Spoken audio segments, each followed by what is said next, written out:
So on Friday is the 10th anniversary of the Maori channel. It was a dawn chorus on March the 28th, 2004 that heralded a landmark moment in Maori broadcasting, the culmination of years of political and legal struggle to safeguard te reo Māori. So here to discuss the journey so far, the Maori channel's General Manager of Programming, Haunui Royal. Lovely to have you here. Thank you for joining us. Morena.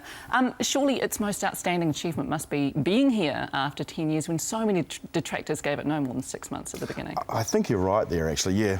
Remembering back to the days pre-launch, 2003, we were getting so much negativity in the media towards the channel that to look at what we've achieved 10 years from now, it does make you proud as the programmer to see the incredible advances we've made as a channel. And so you agree it is the greatest achievement? I think so. I think personally we all take as individuals within the station probably different things. Personally, the Rugby World Cup was an enormous experience for me to be part of the initial meeting with the International Rugby Board and to be there, you know, when at the final whistle when we'd run the Rugby World Cup and there was an enormous barrier towards us being the broadcast, as you remember, and rating successfully, being such a successful production. That was personally for me a very pleasing thing. But no doubt about it, if you sat 10 years ago and said, look, in 2014 we're going to have a full immersion channel to there as well as a video on demand internet channel, all the other websites connected to all the different production companies, I think you'd be pretty happy. Yeah, but so often with success, you know, becomes more criticism, and one of them is, as you know, is that the founding principle that te reo was at the core of Maori TV has been, you've diverged away from that. Do you think that that is fair? I don't think it's fair, actually. If you look at the facts, when we launched in 2004, we had one channel, Maori Television channel, and we were tasked with getting at least the minimum of 51% reo into the primetime schedule. 10 years on, we've got a channel, Maori Television, minimum of 51% reo in the prime time.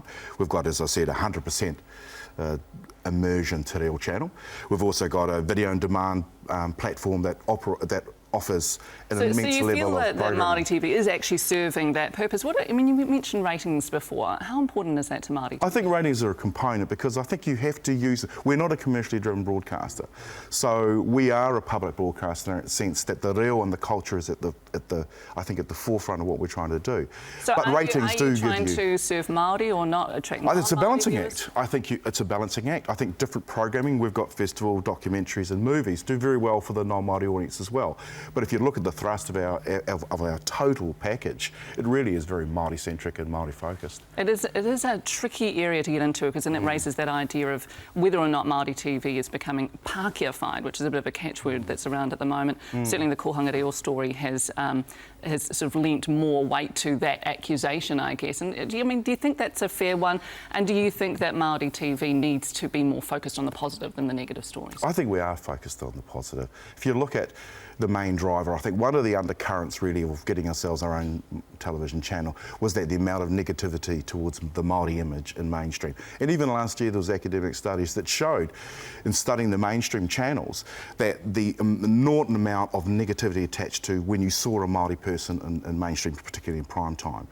We know that one of the biggest drivers and the number one reason that people say they come and watch Maori TV is to see a positive affirmation of the Maori culture. And so we know that. So obviously it's difficult.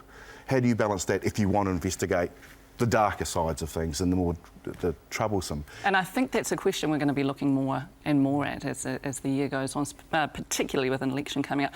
We have to leave it there, but thank you so much for your time. Haunui Royal. Kia ora.